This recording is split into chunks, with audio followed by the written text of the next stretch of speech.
Akkam jirtan hordoftoota keenyaa kun qophii hariirootii OBN International irratti kan isiniif darbu keessummaa qabna. Keessummaan keenya Arraasigaa biyya Norway irraati obbo Shukrii Qaasim jedhamu. Hanga xumuraatti nu faana turaa kan jennu ogeessota istiidiyoo mara dabalatee jechuudha. Qophicha qopheessuun kan isiniif dhiyeessu ana Kaaluu Baqqalaatii turtii gaarii. Baga nagaan toora Skype keenyaa irratti nuuf argamtan obbo Shukrii. Galatoomii obbo Kaaluu naafeeruu keessaniif. Mee keessumaa uummanni Oromoo kanaan dura qabsoo bal'aa geggeesseetiin jira. Achiin boodas immoo qabsoo ilmaan isaatiin bilisummaa argateetiin jira. Biyyi kun ce'umsarra akka jirtu ni beekama. Bilisummaanis dhufee jira. Akkamiin ce'umsa kana milkeessuun danda'amame? Galatoomii obbo Kaaluu gaaffii na gaafatteef. An akka nama tokkotti gara kiyyaan wanni natti mul'ataa jiru dhugaadha. Ce'umsi amma dhufe kun jijjiiramni amma dhufe kun wareegama hedduu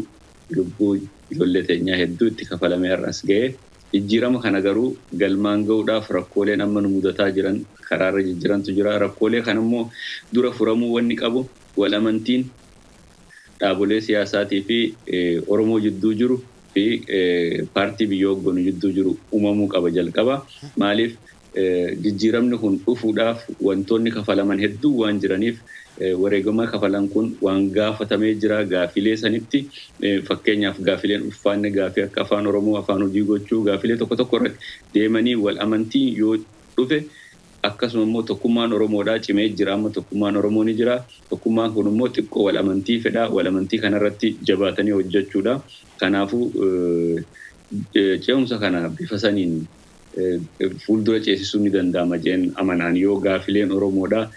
bu'uuraa sun fakkeenyaaf akka afaan hojii dhimmi Finfinnee wantoonni tokko tokko karaa qabatan kaan irratti deebi'aa deemaa ce'umsa kana galmaan ni ga'an jeen abdadha. Kana ministeerri muummee Dr. Abiy Ahmedis yeroo dhiyeenya kana hawaasa waliin mari'atan waan kana kaasaniiru kan afaaniifaa beentaa 90 ol xumuramee akka inni jiru kaasaniiru. Yaa dhageen jira waan qaban illee sanii hojiitti hiikuudha amma wantoonni amma mamii fi rakkoolee uumama kanaa fi Oromoo jidduu paartii amma biyya hogganu jidduu jiru wal amantiin xiqqaachaa dhufuudha jechuun akka anatti natti mul'achaa jiru kun immoo adeemsa keessatti deebi'aa jiranii tursiisuu wanni feesisaa fakkeenyaaf paartiin amma biyya hogganaa jiruu fi Ihaadig mataan isaa afaan Oromoo afaan hojii paarlaamaa yoo dhaleessa waan ulfaataa akkasitti nama diduu miti murteessuu waan danda'ani gaafilee Oromoo gurguddaa piilaroota ta'an irratti yoo hojjetan wal amantiin uumamuu irratti yoo hojjetan akkasuma gaafilee itti aanu irratti immoo bal'inaan keessa irratti haasofne gaariidha na fakkaata. Mee keessumaa Itoophiyaa haaraa ijaaruudhaaf deemamaatiin jira. Itoophiyaan kun ishee kamidhame yoo akkamittiin ijaaramte gaarii ta'a jetta? Galatoomii gaafii bareedaadha kuni ijaarsi Itoophiyaa amma rakkoon Itoophiyaa keessatti uumamaa jiruu fi rakkoon guddaan Itoophiyaa ijaaruu irratti sabab sablammootii kan akkamitti ammata jee ka deemu mamiif shakkiin inni if keessaa qabuutu jira kun jechuun an akka ifiinatti mul'atutti namni tokko riferaansii irra dhaabbatee bakka dhaabbatee Itoophiyaa tanarraa hiikuutu namuu hiika itti kennuutu adda amma nama sameen tokko fudhattee yoo Itoophiyaa akkam jaarta jetteen akkaataa inni sitti himuu fi nama Oromoo tokko fudhattee Itoophiyaa akkam jaarta jettee inni si himu reference pointiin isaanii adda adda eessa dhaabbatee haasaa meentaalitii kamiin haasaa kajuu sani amma rakkoo tahaa ka jiru dura yaada bu'uuraa irratti walii galuudha. Itoophiyaa ijaaruuf yaada bu'uuraa biyyi kun biyya sabaaf sablammiin hundi itti wal qixa ta'ee jiraatu biyya sabaaf sablammiin waggootii dheeraaf irratti rakkachaa irratti diskiriimineettaa gaqqabamaa irra jiraatu ta'uu beekanii saboonni fi warroonni yeroon kennitee fi taayitaarra turan sirna san keessatti fayyadamaa turan bifuma sirna saniitiin biyya tana ijaarna jee warra amma yaadaa jiru jira warri immoo lakkii sirni keessa ture sirna gabroomaadhaa sirna hamaadhaa sirna Itoophiyaan hundi keessatti argu jaaruu qabna jee warra jalqabee jira kanaafuu real federalism biyya dimokiraatoitu federalism cimaadhaan sabni hundi osoo itti hin tuffanne itti hin qaanfanne afaan isaa aadaa isaa sirna bulchiinsa mataa isaa qabaatee itti fufu sabni hundi biyya san keessatti walqixxummaadhaan biyya amma fakkeenyaa naannoo Sumaalee dhaqee biyya Sumaalee naannoo Sumaalee san keessatti akka fedhe jiraachuu Oromiyaa keessatti Sumaaleen tokko akkas naannoo Amaaraas biyya Tigraayis warra hunda Saawuzis yoo dhaqee akkasumatti yoo kan jiraatu ta'e kun immoo shakkii biyyattii ijaaruu irratti fakkeenyaaf yoo amma afaan Oromoo afaan hojii ta'e yoo bulchiinsi Oromiyaa jiru kun itti fufe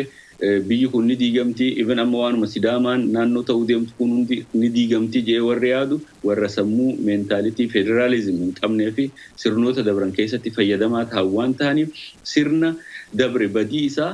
haayanii rakkoolee jiru maalirraa baranna sabni kun uummanni bal'aan kun akkamitti deema fuula dura akkamitti fufna jee marii bal'aan uummata jidduutti geggeeffame shakkiin jiru ammallee wanni guddaan wal amantiin jiraachuu qaba shakkiin jiruu fi yaada tokko warra aayidoloojii tokko qabuun yoo ijaaraman biyya gaarii ni ijaarama jee yaada Itoophiyaan immoo kan ijaaramuu dandeessu kan saba 80 ol Itoophiyaa keessa jiru sun hundi irratti walii galee ta'uu qaba malee ka dhiibbaa garee takkaatiin akka hin taane yani ka fuula duras nan mul'atu warri biraa manaa ummatee hafa jechuu warroonni akka biraatti yaadu kanaafu Itoophiyaan fuula duratti fufuu qabdu Itoophiyaa sabaaf sablammiin hundi itti fufaa deemu rakkoolee xixiqqoo amma nu mudan kanaaf immoo biyyi ni diigamti jedhamee shakkiin uumamus biyyi kun gara biraatti deemti jedhee warri ilaalus ni jira garuu kun hundi yoo sabni irra guddaan itti walii galee biyya gaariin ijaarama jedhamee yaadaan. Rakkoolee xixiqqaa amma mudachaa jiran kana keessa akkamittiin ba'uun danda'amame? Dhugaadha amma rakkooleen amma mudachaa dhufan kun garee aangoo karaa gabaabaadhaan qaxxaamuran mootummaa kana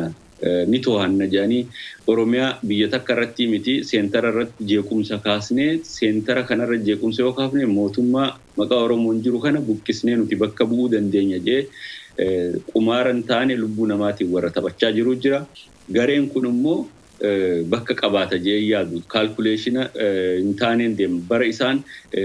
dur Oromoon tokkummaa Oromoon hin jirre san waan dalagaa turan amma san amma fakkeenyaaf rakkoolee yuunivarsiitii Waldiyaatii fi rakkooleen bakka biraa irratti uumamaa deemu Direedawaa irratti uumamaa deemu Oromiyaa dirree jeequmsaa godhuu barbaadan akka Oromoon saba biraa gabbahee miidhu san booda jeequmsi ka'ee mootummaa ce'umsaa dhaabnaa nuti immoo seenteratti dhalooynee mootummaa kana overtake goona jedhanii kaalkuleeshinan taaneen warra qumaara siyaasaa taphatuutu kana hojjechaa jira Oromoon kan ammoo jalqabumarraa kaasee dhiibbaa rakkoo isaa kana bu'uurarraa beekee ife eeggannoodhaan aangoo isaa tiifachuu qaba rakkoo fedhe nuti akka Oromootti yoo walirraa qabaanne dhaabni Oromoodhaa keessatti ilaameedhaan gaaddisni Oromoo taa'ee amma bu'uura gaarii jalqabame gaaddisa saniin keessatti fixachuu qabna ijoolleen qeeroof qarreen keenya sabaaf sablammii nu keessa jiru eeggatanii tasgabbiidhaan wal dhageeffachuudhaan gaafii mirgaa keenya gaafachaa uummata yakkamtootaa fi warra qumaara kana taphatan immoo gahee jechuun dirqama. Mee keessumaa Itoophiyaa haaraa ijaaruu jenneerraa kan sabaaf sablammoonni ishee qixxeedhaan keessatti keessummaan jettanii isinis kaastaniitiin jirtu. Oromoos ta'e akkasumattis paartileen Oromoo immoo Itoophiyaa haaraa ijaaruu kana keessatti gaheen isaanii akkam ta'uu qaba? An akka kiyyaatti amma paartileen amma biyyoota guddatan keessaa fi yoo amma biyya akka biyya keenyaa san irratti ilaalte aayidoloojii gosa takkaa warri qabu garee tokko jalatti akka tokkotti ijaarame garuu paartileen Oromoo aayidoloojii san keessaa ala jiru yaada sanii ala jirus immoo yaada Oromoo aangeessuu irratti waliin hojjechuu maaliif carraan argamee fi aangoon kun jiru karuma fedheenu Oromoo biraa akka hin baanetti sagalee wal saamuu osoo hin ta'in sagalee walii tahanii waliin haasawanii yoonuma rakkoo aayidoloojii siyaasaa adda addaa qabaatanillee keessatti fixatanii paartiin Oromoo siyaasaa sagantaa tokko qabu gara tokkotti paartiin siyaasaa sagantaa tokko qabus garee irratti walii galanii irratti maaliif dhimma biyyaa akka biyyaatti aayidoloojii biyya san ittiin hoogganan immoo namuu adda adda qabaachuu danda'a biyyootuma nuti jiru kana paartii adda addaa jira paartiin adda addaa filmaataaf ni dhalaa'u paartiin aayidoloojii tokko qabu walitti koliijin uumee aangoo paarlaamaa guddaa gizee argate gara mootummaa ta'a baratti aanu paartiin biraalleen gosoota akka qabu akkasitti ta'a kanaafuu biyya keenyas naamusaan dhimmi biyyaa dhimma biyyaati biyyi tun teenya biyya tana fuula dura akkamitti itti deemuu qabna Oromoon aangoo argate kana karuma fedheenuu haa ta'u maan ani arganne kajuu dhiifamee karuma fedheenuu irratti tiifamee irratti hojjetee garee tokko irratti yaada tokko irratti wajji deemuu qabaan. Oromoon maaliif dirqama walii obsuuf walii tumsuun dirqama maaliif nutti ta'a dura sanirraa kaanu wanni dirqama nutti ta'uuf Oromoon yeroo dheeraadhaaf bara dheeraaf jaarraa tokko ol sirna gabrummaa nafxanyaatiif sirnoota adda addaa jalatti kufee ture sirna kana jala immoo karaa adda addaatiin lubbuu qaalii wareegama adda addaa geggeesseeti kaarra bakka kanarra ga'ee jiru sadarkaa amma irra ga'ee kanarratti wal mormiif wal diiguu osoo hin ta'in wal jaaruun ka dhufu dura yoo obsa walii qabaanne maaliif obsa walii qabaachuun waan dirqama ta'eef bu'uura qabsoo tanaatiif tokko yoo har'a aangoo Oromoon irra jiru kana irraa kaasnee kabiraa dhufe wareegama kana daran nu kafalchiisu keessatti waan kufnu walii obsuun wal dhageeffachuun na walii tumsuun dirqama rakkoolee keessaa keenya ni fixanna nuti akkuma karma fedheenu fixachuu ni dandeenya sanirratti haalaan hojjechuun Oromoodhaa fi paartiin Oromoodhaa dirqama. Keessumaa gaaddisa hooggansa Oromoo kana cimsanii achi keessatti dubbii bilcheessanii alatti ba'uudha malee wal qoqqooduun hin barbaachisu kan jedhudha jechuudha. Yaa gaaddisni kun gaaddisni Oromoo amma dhaabbate kun dhaabbachuun isaa guddina Oromootii fi siyaasaan bilchina biyya sanii san keessatti ol ka'uu isaati ka'anii nan mul'ate hedduun gaaddisan irraa gammadee jira gaaddisa kana immoo free inni gadiin bahuudhaa fi autonomize gochuu irratti humna akka inni argatu Oromoon deeggaruu qaba duubarraa maaliif gaaddisni kun rakkoolee jiru mana keessa fixatee gabbu akka amma dhiyoo tana gaafa paartiin Oromoo xiqqoo adda faffagaatan ji'a jaha mana cufannee waan kanaan as baane jedhu fi Oromoon akka itti gammade ilaali kanaafuu gaaddisni akkasii cimfamee irratti hojjetame Oromoon irratti wal gargaare wal dhageeffachuudhaan waliidhaan ilaameedhaan wajjin akka deemu kan godhu waan ta'eef gaaddisni sun akka cimu Oromoon hundi bakka jiruuf uummanni tumsa kennu qeeroon gaaddisa kana dhageeffatee waan gaaddisni kun jala hordofee deemuun dirqama. Miidiyaa hawaasaas haa ta'u miidiyaa tokkoon uummata Oromoo irrattis ta'ee hooggansa isaa irratti duulli ni banama. Kana akkamittiin qolachuun danda'ama? Rakkoon miidiyaadhaa kun maali beektaa kaluu keenyaanii reefullee akkuma siin jee warra qumaara siyaasaa taphachuu deemu ama biyya san keessa miidiyaa 26 oltu jira reediyoof kana yoo dabalate sanii ol kutaa'u miidiyaaleen jiran kun hundi isaa duulli isaan banan waanuma Oromoo qaqqabu waanuma Oromoo irratti miidhaafitu waanuma Oromoo irratti wanni jiru malee contributionii biyya kana jaaruu irratti hin qaban isaan akkuma reefu jenne olola adda addaa fakkeenyaaf waan tokko gizee dhibba yoo irra deddeebite ummata shoorarkeessu nama shakkisiisu shakkii ummata jidduutti uumu jeequmsa biyya saniitiif illee haala mijeessu amma fakkeenyaaf ka argaa jirru niwsii feek ta'e post gochuu miidiyaa isaaniitiin niwsii itti dalaguu boodarra deebi'anii dogoggora jechuu akkuma amma miidiyaan isaa amma dura yoo yaadatte wanni BBC illeen irratti feek niws isaan dalagan san inni nuu gabbee miidiyaan kunu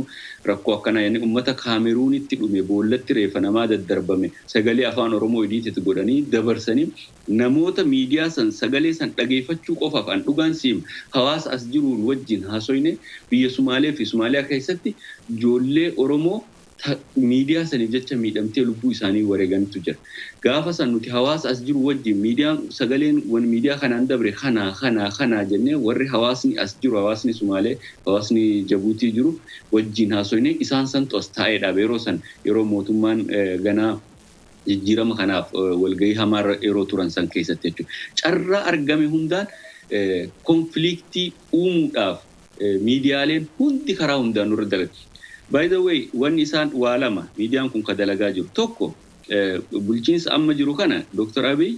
akkuma ani yeroo hedduu jechaa ture akka Oromoon shakku godhuudha. Lammada jibbiinsa isaa kan erga godhan booda isuma kan ammas warrummaan biraallee akka isaan amanne godhan warrummaan Itoophiyaa andinnata hayli juu kun tokkummaa Itoophiyaa jeesoso jaantila Itoophiyaa san jala dhaabbatu sun isaanillee akka amanne isa godhanii jiran isaan ka barbaadan isa kan prime minister buusuu ka danda'u Oromoodha kanaafuu Oromoon akka isaan amanne gochuu san irratti hojjechuu lammada isa kan ammoo warri Itoophiyaa andinnat sun akka isaan amanne gochuu sanis godhan maaliif yoo Oromoon itti fincile aangoon kun karaa gabaabaan ni dhufa kana kan sochiinsi miidiyaadha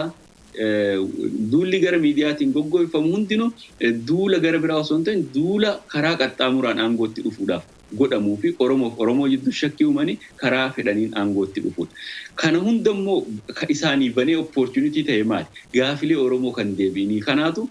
itti fayyadaman maaliif Oromoon gaafii gaafate qaba gaafiin sun hin deebine namni du'u jira mootummaa Oromoo jira bara mootummaan Oromoo jiru arrallee Oromoon baheetuun naannoo tokko keessatti olaantummaan seeraa kabajamee dhabuudhaan namni keenya du'uun miidhaan nama sanirra ga'u sun immoo Oromoo akka mootummaa kana shakku waan godheef isaan immoo kan carraa kana waan beekaniif carraa kana fayyadamanii daran diigumsa biyyaa irratti hojjechaa waan jiraniif miidiyaan kun gara fedheen deeme gamanaan deeme wanni inni hojjechaa jiru karaa gabaabaan aangootti dhufuudhaaf kan hojjechaa jiru kan ammoo Oromoon jala muree beekuu qaba mootummaa isaa tiifachuu qaba mootummaan immoo ani aangoo harkaa qabaju karaa itti dhufe aangoo kana akkamiin akka itti dhufe waan keessa beekuuf gaafii Oromoodhaa deebisuu qaba ijoollee Oromoo bakka adda addaatti naannoo adda addaa keessa miidhamu jirtu keessaafuu naannoo Amaaraa keessatti miidhamu jirtu warrummaan mootummaa biyya sanii immoo ibsa ejjennoo isaan baasanii fi Facebook isaanii irratti baasan waan hedduu nama gaddisiisuuf kanaaf jaarumsa Itoophiyaa irratti illee shakkii wanni nama fidu paartiin wanni ideoloojii tokko qabu gara tokko biyya takka hojii bulchina jiru waan adda addaa walirratti hin baasu wanni isaan baasaa jiran ibidda shoorarkaa biyya kana irratti akka qabsiisu godhaa jiranii warri immoo jaanxilaa mataa Itoophiyaan dandatti kana jalatti jiraatu diigumsa Itoophiyaatiif jarjaraa irratti hojjechaa jiru isaanii biyyi tun akkan tasgabboon akka godhaa jiru isaanii kanaafuu Oromoon aangoo isaa eeggachuu tokkummaa isaa jabeeffachuu kana booda gaafii mirgaa qabu gaafii isaa gaafachaa mootummaan aangoo irra jiru immoo gaafiilee dafee deebisuudha. Banaan miidiyaan kun argate carraa kanaan Oromoo diiguudhaaf miidiyaan olola banaa jira. Mee keessumaa odeeffannoon dogoggoraa yeroo tamsa'u jechuudha. Uummanni odeeffannoo kana osoo hin bitatiin dura akkamittiin qulqulleeffachuu qaba? Amma odeeffannoo sobaa kana tokko karaan itti qulqulleeffachuu danda'an soorsii dhugaa ka tahe irraa dura harga mirkaneeffatanii jarjaruun uummata hin feesisu. Soorsii dhugaa kan jaamu fakkeenyaaf anama fakkeenyaaf ijoollee aktiivistootaa hedduun Facebook isaaniin hin qaba waan sheer ta'e hundaa miti ankaniin amanu bakka soorsii irraa amanuun qaba soorsota irraa amanan namni qabaachuu qaba ka duraan dura maaliif addunyaanu kontrool gochuu hin dandeenye fake news parsantii 70 oli addunyaa irra ka jiru amma kanaafuu fake news kan ammoo kontrool gochuun ka danda'u soorsii dhugaa an amanu eenyu madda irraa madda dhugaa eenyu maddi dhugaan an irraa adda baafadhu eenyu waanuma Facebook irratti arge hundi dhugaadhaa jedhee uummanni keenya waan Facebook irra arge hundaanii fi waan karaa adda addaa miidiyaan tokko usee haaseef dhugaadha jedhee deemu miti miidiyaaleen tokko YouTube akkaawuntii irraa qarshii waan argataniif vieweruma barbaachuu jecha sensitiif waan ta'e haasee gizee ati kilik gooteef isaaf waan lakkaa'amu bifa saniin waan hin tattaane warri dabarsaatu jira yoo amma Facebook gubbaa laalte warra taa'ee guyyaa sa'aa 24 nama arrabsu warra taa'ee waan hin taane jiru jira warruma immoo akkasii sa'aa isaa kenne waan biyya jaarullee dalagan hedduutu jira so warroonni immoo tirfii naggada YouTube irraa galii argachuu fi waan tokko barbaadan taa'anii amma miidiyaaleen yoo laalte miidiyaaleen warra Habashaa irra guddaan isaanii YouTube waliidhaa waan jiruuf niwusii sensitiif ta'e taayitilii kennee akkuma artiikilii gootuuf akka ittiin dhageeffannes waan beekaniif so waan akkasii sanfaa dhageeffatanii akka namni keenya hin burjaajoyneen gorsa madda dhugaarraa haga qulqulleeffatu waan tokko jarjaruun hin feesisu. Akkamittiin walii tumsuun danda'ama diyaaspooraan ala jirus akkasumattis biyya keessa uummanni jirus riqicha ta'ee wal quunnamee akkamittiin walii tumsee ce'umsa kana milkeessuu danda'a jettu? Diyaaspooraan ala jiru akka carraa ta'e ani bara waggaa lamaan irraa dura koree hawaasaa illee hojjedheen ture yeroo san nuti amma biyya keessatti yeroo qeeroon akkasitti rakkatee qeeroo waa hedduu ta'ee miidhamaa ture as teenyee nuti gargaarsa adda addaa akka qeeroon namni miidhame wal'aanamu dhukkubsataa gargaaru gara adda addaatiin carraa dandeenyu hunda kontribuushin godhaa turre biyya san keessatti. Har'allee garuu gaafa mootummaan Oromoo aangootti dhufu diasporaan hundi deeggaraa jira alatti illee maaliif warroonni amma nurratti duulaa jiranii fi jibba Oromoo qabanii fi Oromoon aangoo dhufeef maaliif nu harka akkamitti carraan kun nu dabre jee miidhaa waan tokko geggeessuudhaaf hiriiroolee adda addaa qopheessan irratti ijoolleen teenya cinaa dhaabbattee mormaa turte isinis akkuma agartan sooshaal miidiyaa irratti Jarman irratti amma ijoollee himatamtee jira. Walgahii baalaadaraa jee Irmiyaasfaan dhufan dhaabbatanii lolanii bakka hundatti hiriirota isaanii ijoolleen teenya bira dhaabbattee gaafni bahamu gaafa nu keenya ta'ee nurratti bahuu hin dandeessan jechuudhaan deemaa jira. Oromoon tokkoomee waan jiruuf biyya keessa immoo dhageeffachaa waan jiruuf Oromoon diaasporaa yeroo hunda'u waan biyya keessa ta'u waan hordofuuf waan biyya keessa jiru jala waan deemuuf biyya keessatti ODP'n gaafilee Oromoo bu'uuraa ta'an irratti yoo cimee hojjete diaasporaan humnaanis beekumsaanis qabeenyaanis isaan cinaa akka jiru ani 100% guaranteed ta'e isiniifin guarantii isinii seena garuu diaasporaan gizima hunda'u gaafilee Oromoo kan deebi'inii fi harkifachuun diaasporaaf duubatti waan deebisuuf diaasporaan yoo mootummaan amma jiru kun waan gaafilee Oromootii fi mirga Oromoo kabachisiisuu irratti sirriitti gaqqabee hojjete laaffisuu duubatti harkisuu baatee jijjiirama kana sirriitti wajjin diaasporaalleen ta'ee ni deeggara jeeniin amanaa. Dargaggoota hedduutu hojii hin qabnetu biyya kana keessa jira. Kan ammoo mootummaan qofti carraa uumee hin danda'u kana milkeessuudhaaf immoo hirmaannaan mootummaas miti mootummaas hawaasa bal'aa akkasumattis hawaasa kana ala jiraattan sinillee dabalatee jechuudha qooda keessatti fudhachuu qabdu. Kanaaf gara fuulduraatti dhimmoota akkanaa irratti qindoomnaan hojjechuudhaaf kaka'umsi isin bira jiru maali? Amma ani kanin beekurraayin si kaasaa Oromoon amma Oromoo professional warra ta'e addunyaarra jiru daatabeezii tokkoon investimentii biyyaa irrattis waan hedduu akka dalagan amma hojjetamaa jira. Almost amma registration isaa irratti namni hundi emailiin an amma gara kijaan nagaheen hawaasa warra tokkoon dabarseen jira. Ameerikaarras akkasuma warra Austraaliyaas I'm sure dabreefii jira. Warri kun hundi kana booda biyya wajjin ummata keenya kabaratee fi kan baratiin bifa kamiin gargaarree bifa kamiin waa hedduu hojjanna kajuu irratti sagantaa bareedaa jira. Maaliif amma tasgabbii biyyaatii fi ce'umsa kana deeggarree akkamitti fuula achi ceesisnee gaafilee Oromoo deebi'an irratti akkamitti dalaynaadha. Ka amma wanni jee malee bu'uura akka Dr. Abiy aangootti dhufeen by the way diaasporaan Oromoo waan hedduu gurguddaa ta'e hojjechaa jira. Egaa isin biyya Norway jirtu ministeerri muummee Dr. Abiy Ahmed immoo badhaasa Noobeelii nagaa argataniitiin jiru Disembarii dhufu keessa miti kan fudhatan. Kanaaf yeroo sana immoo simannaa akkamii taasisuudhaaf qophii qabdu? Hawaasni amma dheengadda irratti mari'atee jira ni simannaa akka gaarii simannaa kanaafuu wal dura dhaabbannee wal mormuu qabnu yaada jiruutti walii galee murteeffatee jira. Wayzoo kaalu ani asmaanin kaniin si doonii jiru Nobel Prize kana argachuuf warra asii Norway irraa hawaasa irraa ta'ee anis isa nominate godhee presentis godhee beeki. Baay'ee gaariidha. Kanaafuu hawaasni amma dheengadda guyyaa Qidaamee dabre kana walgahii qabanii kanarratti marii guddaa geggeessanii jiranii. Kanaafuu hawaasni akka simatuu fi yoo danda'ame sagantaa kophaatti yoo wal arguu dandeenyallee haala mijeeffannaa waan jiru gara embaasiitii wajjin haasa'uudhaaf sadarkaa kanarra jiran. Rakkoommaan fedhee jiraatu hawaasni Oromoo irratti kana boodan bahu. Diinnis kanaan dura adda qoodee kanuma meeshaa godhateettiin Oromoo adda qoqqoodee aangoo isaa dheereffachaa ture waan ta'eef kanarratti qindoominaan hojjechuun barbaachisaadha. Kanumaafiu amma maaliif as amma nu bira akka lamatu jira warri qophii kana qopheessuuf abbummaadhaan fudhate yoo biyya alaa kana yoo laalte rakkoon jiru hawaasa Oromoo gizee jennu hawaasni Oromoo akka Oromootti hawaasa Oromoo jeet ijaaramee organization nambarii fudhatee hojjeta. Hawaasni Itoophiyaa jeet jira. Hawaasni Itoophiyaa kun immoo nama beekamu guruppii garee takkaan kajaarame amma garee santu dhaqee nuti Itoophiyaadha register kataan maqaa Itoophiyaati Noobel nu qopheessa jechuun dhaqanii achirratti istiqosholi dubbannee amma wajjin haala itti qopheessuu dandeenyu irratti hojii haasawame. Isaanuma kana keessa immoo garee guyyaa san jeequmsaaf hiriiraaf qophooytu jira. Nuti immoo kanas waan keessaa beeynuuf noo hin baatanii Oromoon nuti rakkoo feene qabaannu guyyaa kana maaliif Noobel kuni ka dhiiga Oromootiin dhufe qeeroo Oromoo harka keessaa qaba wareegama lubbuu nama hedduutti dabre kana Oromoon dura dhaabbachuun qabu warra dura dhaabbattus ni mormina jechuudhaan guyyaa sana nuti qophooyne ka jiru.